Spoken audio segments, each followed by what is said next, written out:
लो जी, हो जाओ तैयार। आपके लिए आ गया है 1000 प्रश्न का संग्रह जो आपके एग्ज़ाम में पूछा गया है। ग्रुप डी के एग्ज़ाम में जीके जीएस का सारा प्रश्न समझा करके डिस्कशन के साथ आपको मैं बताऊंगा।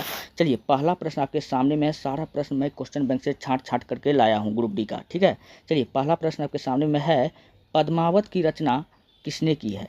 पद्मावत की रचना किसने किया है? मलिक मोहम्मद जैसी साहब ने किया है। कौन किया है? मलिक मोहम्मद जायसी साहब ने किया, ठीक है। अच्छा, क्वेश्चन पूछा जाएगा कि मलिक मोहम्मद जायसी किसके समय में से अपना करियर का शुरुआत किया था, आगाज़ किया था?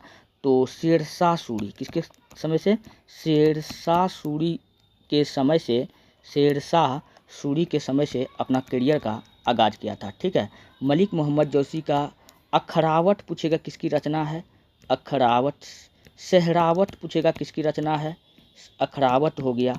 सहरावत पूछेगा किसकी रचना है? ये सब मलिक मोहम्मद जैसी का है, ये बात आपको याद रखना है। तो इस प्रश्न का ऑप्शन नंबर 1 क्या हो जाएगा? बिल्कुल राइट हो जाएगा। चलिए बढ़ते हैं नेक्स्ट। अगला प्रश्न है, गुजरात राज्य किस नदी घाटी का हिस्सा है?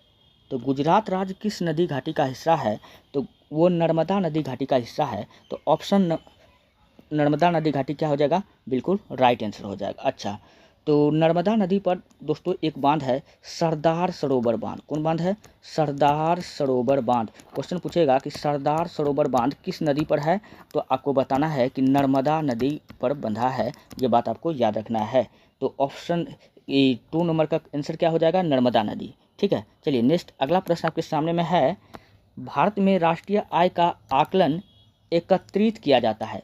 मतलब राष्ट्रीय आय का ब्यौरा कौन एकत्रित करता है? राष्ट्रीय आय का आकलन कौन करता है? तो वो करता है CSO। कौन करता है? CSO। इसी को हम लोग कहते हैं हिंदी में केंद्रीय सांख्यिकी संगठन। क्या कहते हैं? सांख्यिकी संगठन। ये जो है राष्ट्रीय आय का गणना करता है। तो CSO क्या हो जाएगा? बिल्कुल राइट हो जाएगा, ठीक है। अच्छा, भारत में पहली बार राष्ट्रीय आय का गणना पूछेगा कौन किया था? तो 1968 ईस्वी में, 1968 ईस्वी में किया था दादा भाई नेरोजी। कौन किया था? दादा भाई नेरोजी ने किया था, ठीक है। ये बात आपको याद रखना है। और उस समय जो राष्ट्रीय आय बताया था भारत का कितना था? प्रति व्यक्ति आय 20 रुपया बताया था। कितना बताया था? 20 रुपया बताया था, ठीक है। चलिए बढ़ते हैं नेक्स्ट। अगला प्रश्न है, WWW का पूर्ण रूप है। तो WWW को हम लोग क्या कहते हैं? World wide web. W से वर्ल्ड, W से वाइड, W से वेब, तो वर्ल्ड वाइड वेब। चलिए नेक्स्ट, अगला प्रश्न आपके सामने में है, मृत्यु दंड को कौन माफ कर सकता है? दोस्तों, मृत्यु दंड, इसी को हम लोग कहते हैं क्षमादान। 2 व्यक्ति को अधिकार होता है, ठीक है। तो मृत्यु दंड जो होता है, यह माफ 2 व्यक्ति कर सकता है। एक राष्ट्रपति कर सकता है, दूसरा कर सकता है, राष्ट्रपति कर देगा, और राज्यपाल कर सकता है। कौन कर सकता है? राज्यपाल कर सकता है। उपराष्ट्रपति कर सकता है, ये बात आपको याद रखना है, ठीक है। और राष्ट्रपति जो है सभी मामलों में कर सकता है, ठीक है। और उपराष्ट्रपति जो है सैन्य मामलों को छोड़कर, सेना के साथ कोई अगर विवाद है तो उस मामले को छोड़कर जो है अन्य मामलों में वो जो है मृत्युदंड की सज़ा को माफ़ करवा सकता है, ठीक है। तो किस आर्टिकल के तहत? आर्टिकल 161, ये बात आपको याद रखना है। चलिए बढ़ते हैं नेक्स्ट। अगला प्रश्न आपके सामने में है, प्रोटीन का पाचन होता है। प्रोटीन का पाचन कहाँ होता है? तो छोटी आंत में होता है। कहाँ होता है? प्रोटीन का पाचन छोटी आंत में होता है, ये बात आपको याद रखना है, ठीक है। चलिए नेक्स्ट, अगला प्रश्न है, हजामत बनाने का शीशा होता है। तो हजामत बनाने में, यानी कि दाढ़ी बनाने में जब हम लोग जाते हैं तो उसमें कौन सा दर्पण लगा हुआ आता है? अवतल दर्पण। कौन सा? अवतल दर्पण। तो ऑप्शन नंबर क्या हो जाएगा? अवतल दर्पण क्या हो जाएगा? Concave mirror. नेक्स्ट अगला है, अल्फा क्रिएटिन नामक प्रोटीन शरीर में कहाँ उपस्थित होता है? अल्फा क्रिएटिन नामक प्रोटीन शरीर में हमारा कहाँ उपस्थित होता है? त्वचा में। कहाँ होता है? त्वचा में। अच्छा, त्वचा से मैं आपको बताता हूँ कुछ क्वेश्चन। शरीर का सबसे बड़ा अंग पूछेगा, क्या है? शरीर का सबसे बड़ा अंग बताओ। शरीर का सबसे बड़ा अंग, सबसे बड़ा अंग आपका क्या हो जाएगा, त्वचा हो जाएगा। ठीक, याद रखना है। अच्छा, त्वचा में कौन सा प्रोटीन पाया जाता है, तो मेलानिन। कौन सा, मेलानिन प्रोटीन पाया जाता है, ये बात आपको याद रखना है। ठीक है, नेक्स्ट अगला प्रश्न आपके सामने में है, मानव का समान रक्तदाब कितना होता है। मनुष्य का समान रक्तदाब कितना होता है, तो मनुष्य का समान रक्तदाब जो होता है भैया कितना होता है, 80/120 होता है।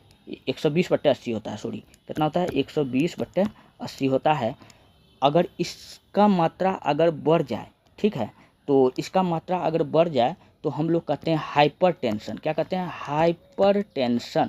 हाइपरटेंशन मतलब क्या हो गया, बीपी हाई हो गया, बीपी हाई हो गया, बढ़ गया। तो अगर इसका 120/80 से अगर ऊपर जाता है तो इसको क्या कहते हैं, हाइपरटेंशन, मतलब बीपी हाई हो गया। अगर इसका मात्रा घट जाएगा तो बीपी लो हो जाता है। ठीक है, अच्छा, रक्तदाब को हम लोग किससे मापते हैं, क्वेश्चन पूछा जाएगा तो स्फिग्नोमीटर से। किससे मापते हैं, स्फिग्नोमीटर से, स्फिग्नोमीटर से। अच्छा, हृदय के जांच के लिए हम लोग किसका प्रयोग करते हैं, तो हृदय के जांच के लिए दोस्तों याद रखना, हृदय के लिए हम लोग कार्डियोग्राफी करते हैं। ठीक है, नेक्स्ट अगला प्रश्न है कि तालाब और कुएं में क्या डालने से मच्छरों को नियंत्रित करने में सहायता मिलती है, तो क्या डालने से, तो गेम्बूसिया। तो गेम्बूसिया क्या हो जाएगा, राइट आंसर हो जाएगा। ठीक है, नेक्स्ट अगला है, कार के बैटरी में कौन सा अम्ल इस्तेमाल किया जाता है। हम लोग जानते हैं कि बैटरी में कौन सा अम्ल होता है, सल्फ्यूरिक अम्ल का प्रयोग किया जाता है, सल्फ्यूरिक अम्ल H2SO4। ठीक है, कार में बैटरी में कौन सा अम्ल होता है, सल्फ्यूरिक अम्ल होता है। ठीक, अच्छा, क्वेश्चन अगर ये पूछ लेता, एकमात्र अम्ल जो मनुष्य के पेट में पाया जाता है, तो दोस्तों पेट में पाए जाने वाला, एकमात्र मनुष्य के पेट में पाया जाने वाला, मानव के पेट में पाए जाने वाला अम्ल कौन सा हो जाएगा, HCl। क्या हो जाएगा, हाइड्रोक्लोरिक अम्ल हो जाएगा। ठीक है, ये बात आपको याद रखना है। चलिए बढ़ते हैं, नेक्स्ट अगला है, साबुन के बुलबुले पर श्वेत प्रकाश डालने की रंग दिखाई देते हैं, इसका क्या कारण है, इसका कारण है व्यतिकरण। आपको बताना है व्यतिकरण के कारण क्या होता है, साबुन का बुलबुला आपको रंगीन भी दिखाई देता है, रंगीन दिखाई देता है। तो ये किस घटना के कारण दिखाई देता है, तो व्यतिकरण के कारण दिखाई देता है। ठीक है, चलिए नेक्स्ट अगला प्रश्न है, टिबिया नाम की हड्डी किस अंग में पाई जाती है। दोस्तों टिबिया, हम लोग टांग की हड्डी को हम लोग टिबिया कहते हैं। ठीक है, अब मैं आपको कुछ और भी मैं आपको बताता हूँ। ठीक है, और जांग की हड्डी को हम लोग क्या कहते हैं, जांग की हड्डी को हम लोग फीमर कहते हैं। क्या कहते हैं, फीमर कहते हैं। ठीक है, और जांग का हड्डी हो गया। कान की हड्डी को हम लोग क्या कहते हैं, स्टेपिस कहते हैं। क्या कहते हैं, कान में दोस्तों 3 प्रकार का, मेलियस, इनकस, स्टेपिस, 3 प्रकार का हड्डी होता है कान में, 3 प्रकार का, मेलियस, लेकिन आपको स्टेपिस याद रखना है, यही सबसे शरीर का सबसे छोटी हड्डी जो है, स्टेपिस हो गया टांग के। उंगली की हड्डी, उंगली की हड्डी को हम लोग, उंगली का हड्डी को हम लोग क्या कहते हैं, फेलेंजिस कहते हैं। क्या कहते हैं, फेलेंजिस कहते हैं। और उसी प्रकार उंगली का हड्डी को हम लोग फेलेंजिस कहते हैं। और क्या छूट गया, और मैं आपसे अगर पूछूं, उंगली का हड्डी को हम लोग फेलेंजिस कहते हैं। तो ये सब मैंने आपको अभी अभी जस्ट बताया। चलिए बढ़ते हैं, नेक्स्ट अगला प्रश्न है, रक्तदाब मापने के लिए प्रयुक्त उपकरण को क्या कहते हैं। रक्तदाब मापने के लिए प्रयुक्त उपकरण को हम लोग स्फिग्नोमीटर कहते हैं। क्या कहते हैं, स्फिग्नोमीटर।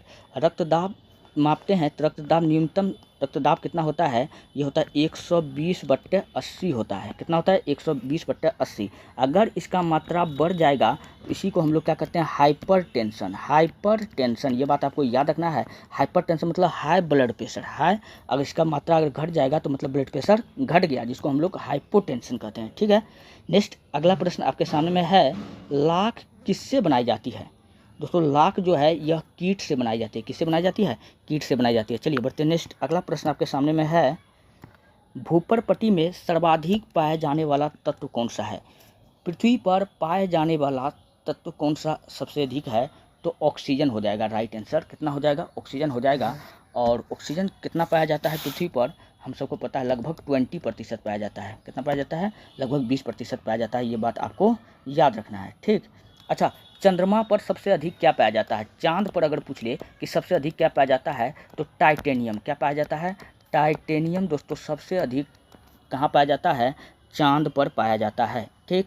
अच्छा, अगर क्वेश्चन पूछ लेता कि वायुमंडल में सर्वाधिक कौन सा गैस रहता है, सर्वाधिक कौन सा तत्व पाया जाता है, तो वायुमंडल में सर्वाधिक कौन सा गैस पाया जाता है तो 78% दोस्तों क्या पाया जाता है? नाइट्रोजन पाया जाता है। ये बात आपको याद रखना है। और CO2 कितना पाया जाता है तो CO2 0.03% पाया जाता है। ये बात आपको याद रखना है। चलिए बढ़ते हैं नेक्स्ट। अगला प्रश्न आपके सामने में है। अगला प्रश्न है, आकाश नीला दिखाई पड़ता है क्योंकि आकाश का रंग हमको नीला इसलिए दिखाई पड़ता है प्रकाश के प्रकीर्णन के कारण। किसके कारण दिखाई देता है? प्रकाश के प्रकीर्णन के कारण। ये सब क्वेश्चन में दम है नहीं। चलिए बढ़ते हैं नेक्स्ट। अगला, HIV पॉजिटिव क्या है? दोस्तों HIV एड्स उत्पन्न करने वाला संक्रमण है जो यौन संबंध से उत्पन्न रोग है। तो HIV के बारे में मैं आपको बता देता हूँ। इसके लिए कौन सा टेस्ट होता है, क्वेश्चन पूछा जाता है। HIV के व्यक्ति के लिए एलिसा टेस्ट करवाया जाता है। कौन सा टेस्ट कराया जाता है? एड्स के लिए कौन सा टेस्ट होता है? Elisa test.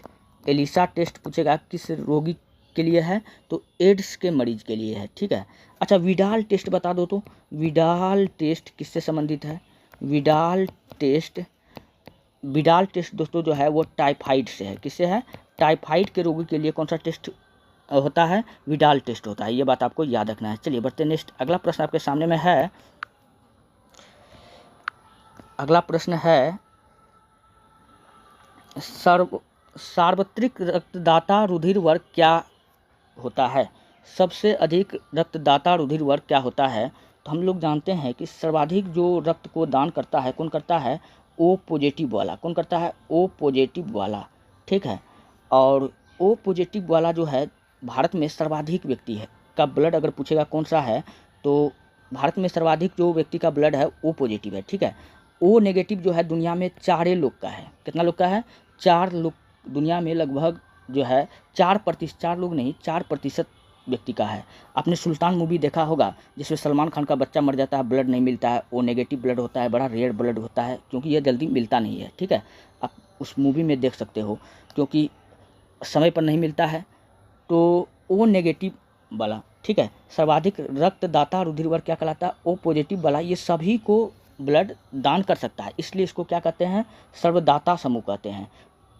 तो क्या हो जाएगा? O पॉजिटिव राइट आंसर हो जाएगा। ठीक है। जन्म के बाद मानव में किस ऊतक में कोई कोशिका विभाजन नहीं होता है?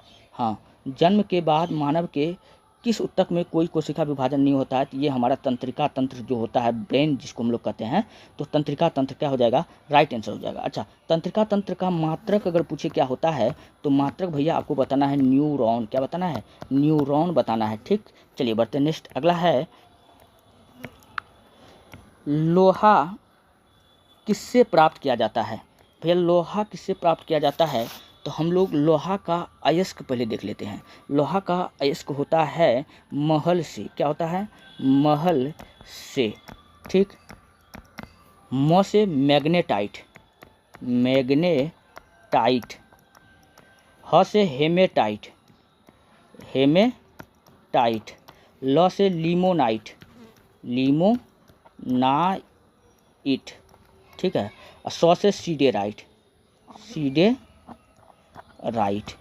तो ये क्या हो गया आपका? लोहा का 4 अयस्क हो गया। महल से ट्रिक आपको याद रखना, म से मैग्नेटाइट, हेमेटाइट, लिमोनाइट, सीडेराइट। तो लोहा किससे प्राप्त होता है? तो हेमेटाइट से। ये बात आपको याद रखना है। सबसे अच्छा लोहा पूछेगा कौन होता है तो दोस्तों सबसे अच्छा लोहा जो होता है मैग्नेटाइट। और मैग्नेटाइट को हम लोग काला लोहा कहते हैं। क्या कहते हैं? काला लोहा कहते हैं। क्या कहते हैं? काला लोहा कहते हैं। ये बात आपको याद रखना है। ठीक है। अच्छा, लोहा को हम लोग उद्योग का जननी भी कहते हैं क्योंकि जितना भी उद्योग होता है सब लोहा से ही, बड़ा बड़ा फैक्ट्री से किससे बना है? लोहा से बना है। इसलिए लोहा को हम लोग क्या कहते हैं? उद्योग का जननी कहते हैं। ये बात आपको याद रखना है। चलिए बढ़ते हैं नेक्स्ट। अगला है, इंद्रधनुष के रंगों का सही क्रम है। इंद्रधनुष के रंगों का जो सही क्रम है वो कौन सा हो जाएगा? नीला, हरा, पीला। हाँ, बिल्कुल सही क्रम हो जाएगा।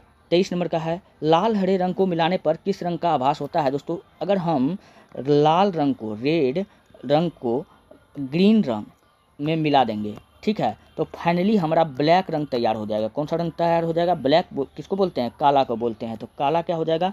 लाल और हरा रंग को मिलाते हैं तो कौन सा रंग बन जाता है? हरा रंग बनता है, हरा हरा, जिसको हम लोग ग्रीन कहते हैं, ठीक है। रक्त के थक्का जमने का कारण है। भैया रक्त का थक्का जमने का क्या कारण है? तो रक्त के थक्का जमने का बहुत सारा कारण है, ठीक है। प्रोथाम्बिन भी जिम्मेवार है। टोटल 17 प्रकार का तत्व है जो रक्त का थक्का जमा सकता है, ठीक है। अच्छा, जब क्वेश्चन इस प्रकार से पूछता कि रक्त का थक्का जमाने में कौन सा विटामिन जरूरी है, तब आपका आंसर क्या होता? कौन सा विटामिन? तो रक्त का थक्का जमाने में कौन सा विटामिन जरूरी है? तो विटामिन के रक्त का थक्का जमाता है, ठीक है। रक्त का थक्का जमाने में कौन सा आयन जरूरी है? तो कैल्शियम आयन, ठीक है। रक्त का थक्का जमाने में अ, ये हाँ प्लेटलेट, रक्त का थक्का, प्लेटलेट्स, तो ये सब जो है रक्त का थक्का जमाने में, प्रोथाम्बिन हो गया, ये सब के कारण क्या होता है? रक्त का थक्का जमता है। तो ये सब बात आपको याद रखना है। चलिए बढ़ते हैं नेक्स्ट। अगला प्रश्न आपके सामने में है, हीमोग्लोबिन किसका महत्वपूर्ण घटक है? तो हीमोग्लोबिन भैया किस में पाया जाता है? खून में हमारा क्या पाया जाता है? हीमोग्लोबिन पाया जाता है, ठीक है। और जब हम सांस लेते हैं तो ऑक्सीजन हमारा आकर के खून में मिल जाता है। क्या होता है? ऑक्सीजन हमारा खून में मिल गया और बना लेता है ऑक्सी हीमोग्लोबिन। क्या बना लेता है? Oxy haemoglobin. और इसी के कारण क्या होता है? हमारा खून लाल दिखता है। हीमोग्लोबिन किसका महत्वपूर्ण घटक है? तो आपको बताएं, लाल रुधिर कोशिका का। किसका? लाल रुधिर कोशिका का। चलिए बढ़ते नेक्स्ट। अगला है, पानी का शुद्धतम रूप होता है।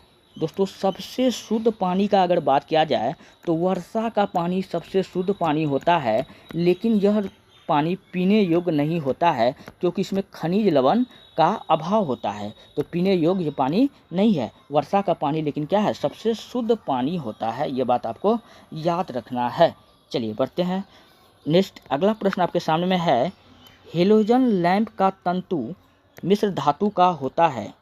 तो हेलोजन लैंप का जो तंतु होता है वो टंगस्टन और सोडियम का बना होता है, ठीक है। अच्छा, एक क्वेश्चन मैं आपको और भी बताता हूँ, ठीक है। टंगस्टन क्वेश्चन पूछेगा, विद्युत बल्ब का फ्यूज किसका बना होता है? विद्युत बल्ब का फ्यूज किसका बना होता है? तो विद्युत बल्ब का फ्यूज जो है भैया टंगस्टन का बना होता है। किसका बना होता है? टंगस्टन का बना होता है। ये बात आपको याद रखना है, ठीक। नेक्स्ट अगला है, दोस्तों ये सारे प्रश्न आपके ग्रुप डी में पूछा गया है, ठीक है। नेक्स्ट है, थायमिन कौन सा विटामिन है?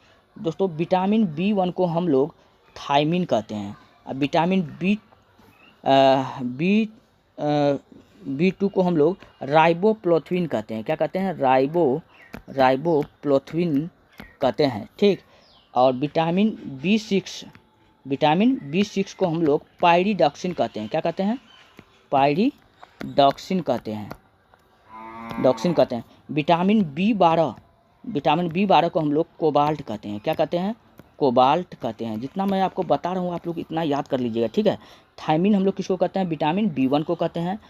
विटामिन B2 को राइबोप्लोथविन कहते हैं। विटामिन B6 को पायरिडॉक्सिन कहते हैं। विटामिन B12 को कोबाल्ट कहते हैं। अच्छा, कोबाल्ट का प्रयोग दोस्तों हम लोग कोबाल्ट 60 का प्रयोग हम लोग कैंसर के उपचार में करते हैं। ये भी बात आपको याद रखना है। चलिए नेक्स्ट अगला प्रश्न आपके सामने में है,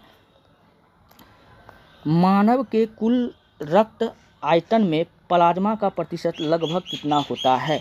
दोस्तों रक्त में जो होता है 55 से 60% क्या होता है? प्लाज्मा होता है। और बाकी बात क्या होता है? रक्त होता है। अच्छा, रक्त पूछेगा क्या है? तो रक्त बताना है कि एक तरल संयोजी उत्तक है। क्या है? रक्त एक तरल संयोजी उत्तक है। रक्त क्या है? तरल संयोजी उत्तक है। अच्छा, रक्त का पीएच मान कितना होता है? रक्त का पीएच मान होता है 7.4 होता है। चलिए बढ़ते हैं नेक्स्ट। अगला है, सुंदरलाल बहुगुणा का संबंध किस आंदोलन से है? सुंदरलाल बहुगुणा आपने कई बार नाम सुना होगा। सुंदरलाल बहुगुणा का संबंध है चिपको आंदोलन से, ठीक है। चिपको आंदोलन कहाँ चलाया गया था? उत्तराखंड के टिहरी गढ़वाल जिला के पहाड़ी क्षेत्र में, आपको याद रखना है क्या, उत्तराखंड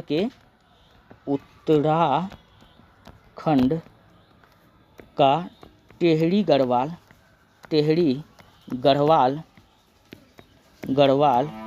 का पहाड़ी क्षेत्र में सुंदरलाल बहुगुणा द्वारा क्या चला गया था, चिपको आंदोलन। ये बात आपको याद रखना है। और इसमें क्या होता था, पेड़ की कटाई को रोकना इसका क्या था, मुख्य उद्देश्य था। ठीक है, नेक्स्ट अगला प्रश्न आपके सामने में है, भारत से म्यांमार किस वर्ष अलग हुआ था। तो भारत से जो बर्मा है, जिसको आज हम लोग म्यांमार के नाम से जानते हैं, यह 1937 में अलग हो गया था। ये बात आपको याद रखना है। ठीक है, नेक्स्ट अगला है, सांसद के 2 सत्रों के बीच अधिकतम कितना समय अंतराल दिया जाता है। तो सांसद के 2 सदनों के बीच जो समय दिया जाता है 6 महीना दिया जाता है। कितना दिया जाता है, 6 महीना का। ठीक है, भारत में सबसे पुरानी पर्वत श्रेणी कौन सा है। तो वो अरावली हो जाएगा। क्या हो जाएगा, अरावली हो जाएगा। ठीक, नेक्स्ट अगला प्रश्न आपके सामने में है, सर्वाधिक चावल उत्पादन करने वाला राज्य कौन सा है। दोस्तों सबसे अधिक चावल का जो उत्पादन करता है वो कौन करता है, पश्चिम बंगाल करता है। तो पश्चिम बंगाल टॉप पर है चावल के उत्पादन में, ये बात आपको याद रखना। अच्छा, गन्ना उत्पादन में कौन टॉप पे है। तो गन्ना उत्पादन में आपको याद रखना है यूपी टॉप पे है। कौन है, यूपी टॉप पे है। ये बात आपको याद रखना है। ठीक है, कंप्यूटर डाटा की सबसे छोटी इकाई क्या है, बीट। कंप्यूटर डाटा की सबसे छोटी इकाई को हम लोग बीट कहते हैं। ठीक, नेक्स्ट अगला है, अस्पृश्यता का अंत किया जाता है। अस्पृश्यता का मतलब क्या होता है। दोस्तों अस्पृश्यता का मतलब होता है छुआछूत। छुआछूत का अंत किया जाता है और उसका किसी भी रूप से आचरण निर्दिष्ट किया जाता है। किस अनुच्छेद के तहत। दोस्तों भारतीय संविधान के अनुच्छेद यानी आर्टिकल 17 में अस्पृश्यता का अंत के बारे में प्रावधान बताया गया है कि कोई भी व्यक्ति जाति, धर्म, लिंग या छुआछूत के आधार पर भेदभाव करता है तो उस पर कार्रवाई किया जाएगा। तो अस्पृश्यता का अंत किस अनुच्छेद में है, अनुच्छेद 17 में है। ठीक है, 13वें वित्त आयोग के अध्यक्ष कौन था। तो विजय केलकर। कौन था, विजय केलकर। 13वें वित्त आयोग के अध्यक्ष कौन थे, विजय केलकर। अच्छा, वित्त आयोग किस आर्टिकल में आता है। तो वित्त आयोग जो है भैया आर्टिकल 280 का संबंध पूछेगा किससे है, तो वित्त आयोग से है। ठीक, नेक्स्ट अगला प्रश्न आपके सामने में है, किस फसल को बंगाल को सोन का रेशा कहा जाता है। अच्छा, सोन का रेशा किस फसल को, तो जूट को। इसको हम लोग क्या कहते हैं, गोल्डन फाइबर। इंग्लिश में क्या कहते हैं, गोल्डन फाइबर कहते हैं। किस फसल को गोल्डन फाइबर कहा जाता है। तो गोल्डन मतलब सोना होता है ना, फाइबर मतलब रेशा होता है। तो सोने का रेशा या हिंदी में लिखल रहे या इंग्लिश में लिखल रहे कोई दिक्कत नहीं है। तो गोल्डन फाइबर हम लोग किसको कहते हैं, जूट को कहते हैं। ये बात आपको याद रखना है। ठीक है, अच्छा, जूट का पहला मिल किसके द्वारा लगाया गया था। तो जूट का पहला मिल कहाँ स्थापित किया गया था। तो रिसड़ा में। कहाँ स्थापित किया गया था, तो रिसड़ा में। आपको याद रखना है पहली बार स्थापित किया गया था। ये बात आपको याद रखना है सेठ हुकुमचंद द्वारा। किसके द्वारा, सेठ हुकुमचंद द्वारा। सेठ हुकुमचंद द्वारा। चलिए बढ़ते नेक्स्ट अगला प्रश्न आपके सामने में है, ध्वनि का वेग अधिकतम होता है। दोस्तों ध्वनि का जो अधिकतम वेग होता है वो धातु में अधिक होता है। ठीक है, अच्छा, वायु में पूछेगा कि ध्वनि का वेग कितना होता है। अब मैं आपको बता दूं कि ध्वनि का जो वायु में वेग है कितना होता है, 332 मीटर पर सेकेंड होता है। कितना है, 332 मीटर पर सेकेंड होता है। ठीक है, और सर्वाधिक कहेगा ध्वनि का वेग किस में होता है, तो एल्युमिनियम में होता है। कितना होता है, 6420 होता है। लोहा में कितना होता है, 5130 होता है। लोहा में 5130 होता है। चलिए बढ़ते नेक्स्ट अगला प्रश्न आपके सामने में है, मतदान के समय मतदाताओं की उंगली पर निशान लगाने वाली स्याही में किस रसायन का प्रयोग किया जाता है। दोस्तों इसमें जो है ना सिल्वर नाइट्रेट का प्रयोग किया जाता है। किसका किया जाता है, सिल्वर नाइट्रेट का प्रयोग किया जाता है, सिल्वर नाइट्रेट का। ठीक है, नेक्स्ट अगला है, गुरुत्वाकर्षण के नियमों के प्रतिपादक कौन थे? दोस्तों गुरुत्वाकर्षण के नियम का प्रतिपादक कौन थे? न्यूटन था। कौन था? न्यूटन ने बल के कितने नियम दिए? 3 नियम दिए। Newton first law, second law और थर्ड लॉ आपको पता ही होगा। न्यूटन का जो पहला नियम है उससे हमको जड़त्व के बारे में पता चलता है। किसके बारे में पता चलता है? जड़त्व के नियम का पता चलता है। चलिए नेक्स्ट अगला प्रश्न आपके सामने में है, वातावरण में क्लोरोफ्लोरोकार्बन की वृद्धि किस घटना के लिए उत्तरदायी है? क्लोरोफ्लोरोकार्बन की वृद्धि जो है ओजोन ह्रास के लिए। हाँ, ओजोन परत का आपको पता होगा कि ओजोन परत का क्या होने वाला है? क्षरण होने वाला है। कुछ दिन पहले ये करंट न्यूज़ बना था। तो ओजोन परत को क्षय होने से बचाने के लिए पूछेगा कि कौन सा प्रोटोकॉल किया गया था? तो मॉन्ट्रियल प्रोटोकॉल। कौन सा प्रोटोकॉल किया गया था? मॉन्ट्रियल प्रोटोकॉल किया गया था। ये बात आपको याद रखना है। और ओजोन गैस से ह्रास के लिए क्वेश्चन क्या है? वातावरण में क्लोरोफ्लोरोकार्बन की वृद्धि क्वेश्चन पढ़ने दीजिए। वृद्धि किस घटना के लिए उत्तरदायी है? तो हाँ, ओजोन ह्रास के लिए। ठीक है। अच्छा, ओजोन दिवस हम लोग कब मनाते हैं? 16 सितंबर को। कब मनाते हैं? 16 सितंबर को ओजोन दिवस मनाते हैं। ये बात आपको याद रखना है। और ओजोन गैस जो होता है यह एक हल्का गैस होता है, गंधहीन गैस होता है। ये बात आपको याद रखना है। नेक्स्ट अगला है, वनस्पति विज्ञान की कौन सी शाखा पौधे का रूप आकार का अध्ययन करती है? उसको हम लोग पारिस्थितिकी विज्ञान कहते हैं। नेक्स्ट है, अलीगढ़ आंदोलन किससे संबंधित था? तो अलीगढ़ आंदोलन जो था सर सैयद अहमद खां से संबंधित था। इसका जो है कब्र जो है कहाँ है? जामिया मिलिया जो आप सुन रहे हो उसी में इसका क्या है? कब्र है, सर सैयद अहमद खां। चलिए बढ़ते नेक्स्ट अगला प्रश्न है, भारतीय नौसेना कितने कमानों में संगठित है? तो भारतीय नौसेना 3 कमानों में संगठित है, जल सेना, थल सेना और वायुसेना। तो 3 हो गया। नेक्स्ट अगला है, भारत में संविधान में नीति निर्देशक तत्व ग्रहण किए गए हैं। ठीक है। तो भारत का जो संविधान है बनने में कितना रुपया खर्च हुआ था? तो बनने में खर्च हुआ था 639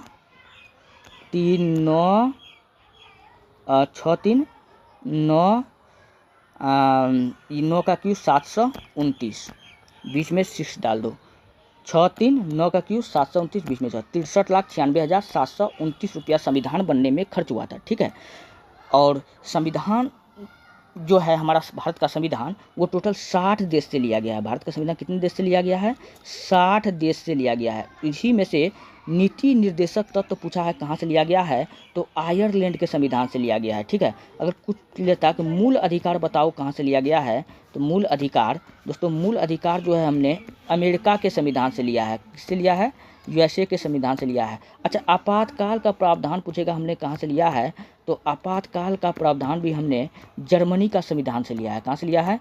जर्मनी के संविधान से लिया। अच्छा, जर्मनी के संविधान को हम लोग क्या कहते हैं? वाइमर कहते हैं। क्या कहते हैं? वाइमर कहते हैं। क्वेश्चन पूछा था इसलिए मैं आपको बता दिया। ठीक है। और आप बताओ, संघीय शासन प्रणाली कहाँ से लिया गया है? कनाडा के संविधान से लिया गया है। संघीय शासन प्रणाली, संघीय शासन प्रणाली किस देश के संविधान से लिया गया है?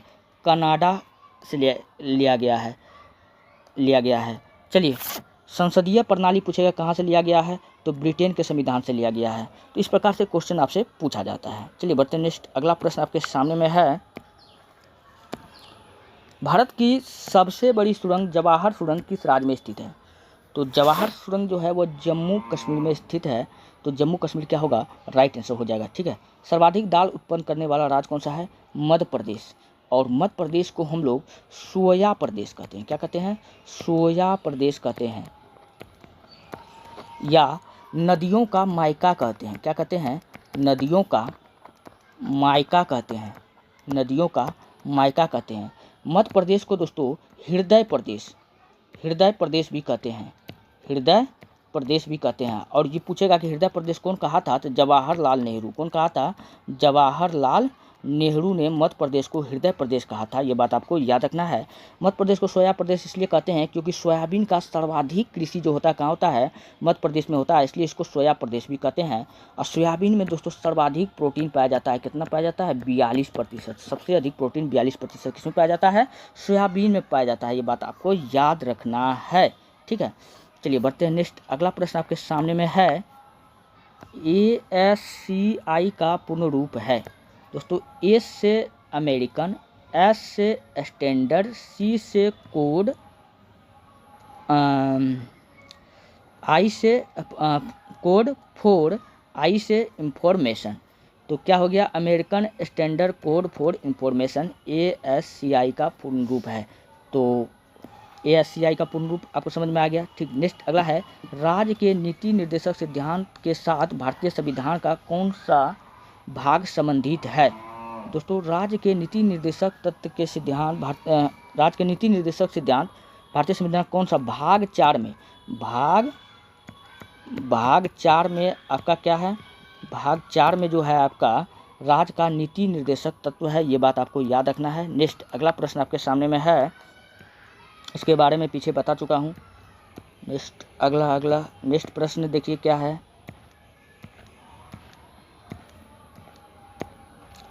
अगला प्रश्न है,